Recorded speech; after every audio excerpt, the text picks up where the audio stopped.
في ناس طيبين كده وولاد حلال قالوا لي حبي نفسك وتصالحي مع جسمك، وانا معاهم بصراحة.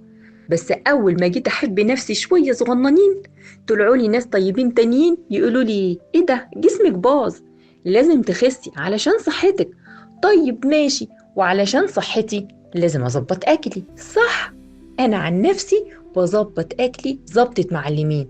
الفطار مثلا بجيب طبق الفول واحط عليه حبة زيت وطحينة ورشة كمون، ومعاهم كام واحدة بتنجان مخلل وطعميتين سخنين مقرمشين، إنما إيه، ويا دوب 7 8 ترغيفة كده يفتحوا النفس. يا لهوي، انتوا فاكرين اني ما حاولتش اعمل دايت؟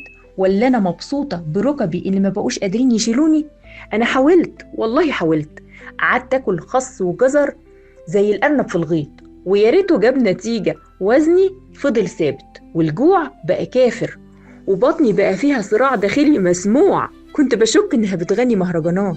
والناس التانيين يقولوا لي كلي بس باعتدال.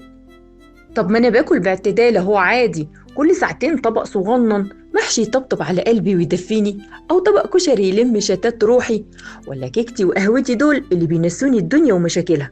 يعني مكتئبة باكل، فرحانة باكل، قاعدة في البيت باكل، برا البيت باكل، اضرب المحشي من هنا وبعدين اقول هنزل الجيم، هعمل رجيم.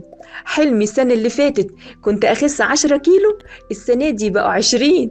ما شاء الله، أحلامي بتكبر. أنا شخصيا بقول نرجع للطبيعة الأم. شوفوا البقرة بتاكل طول اليوم ومبسوطة، في بقرة عندها اكتئاب؟